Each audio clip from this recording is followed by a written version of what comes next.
जय माता की। आप सभी का बहुत बहुत स्वागत है। नवरात्रि का पर्व बहुत ही हर्ष और उल्लास के साथ मनाया जाता है। इस पर्व से संबंधित कई कथाएं प्रचलन में हैं।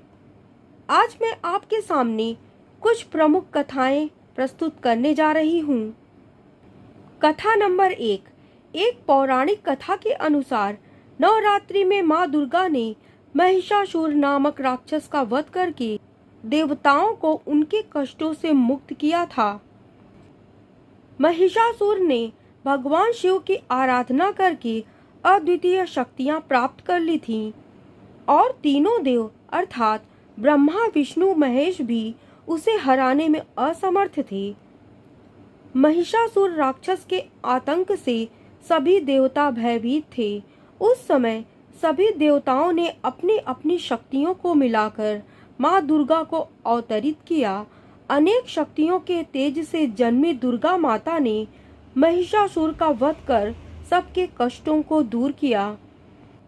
कथा नंबर 2। एक नगर में एक ब्राह्मण रहता था। वह माँ भगवती दुर्गा का परम भक्त था। उसकी एक कन्या थी। ब्राह्मण नियम पूर्वक प्रतिदिन दुर्गा की पूजा और यज्ञ किया करता था। सुमति अर्थात ब्राह्मण की बेटी भी प्रतिदिन इस पूजा में भाग लिया करती थी। एक दिन सुमति खेलने में व्यस्त होने के कारण भगवती पूजा में शामिल नहीं हो सकी।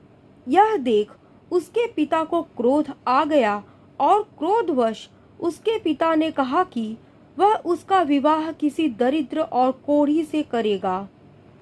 पिता की बातें सुनकर बेटी को बड़ा दुख हुआ और उसने पिता के द्वारा क्रोध में कही गई बातों को सहर्ष स्वीकार कर लिया। कई बार प्रयास करने से भी भाग्य का लिखा नहीं बदलता है। अपनी बात के अनुसार उसके पिता ने अपनी कन्या का विवाह एक कोढ़ी के साथ कर दिया। सुमति अपने पति के साथ विवाह कर चली गई। उसके पति का कोई घर न होने के कारण उसे वन में घास के आसन पर रात बड़े कष्ट से बितानी पड़ी।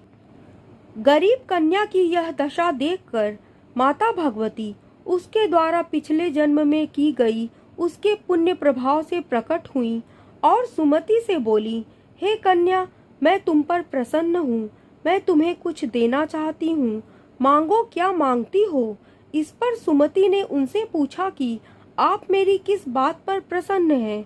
कन्या की यह बात सुनकर देवी कहने लगी, मैं तुम पर पूर्व जन्म के तुम्हारे पुण्य के प्रभाव से प्रसन्न हूँ। तुम पूर्व जन्म में भील की पतिव्रता स्त्री थी।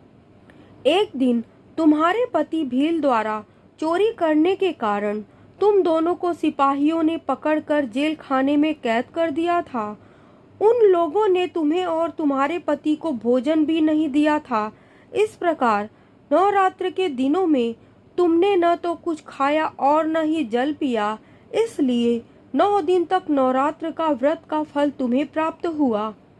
हे ब्राह्मणी, उन दिनों अनजाने में जो व्रत हुआ, उस व्रत के प्रभाव से प्रसन्न होकर आज मैं तुम्हें मनोवांछित वरदान दे रही हूँ।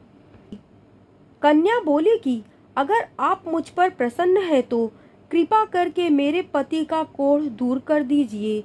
माता ने कन्या की यह इच्छा शीघ्र पूरी कर दी।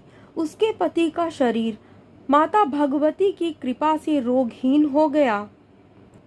कथा नंबर 3। रामायण के एक प्रसंग के अनुसार भगवान श्री राम, लक्ष्मण, हनुमान व समस्त वानर सेना द्वारा आश्विन शुक्ल प्रतिपदा से नवमी तक 9 दिनों तक माता शक्ति की उपासना कर दशमी तिथि को लंका पर आक्रमण किया था। इस तरह नवरात्रि में माता दुर्गा की पूजा करने की प्रथा के पीछे कई कथाएं प्रचलित हैं, जिसके बाद से ही नवरात्रि का पर्व आरंभ हुआ।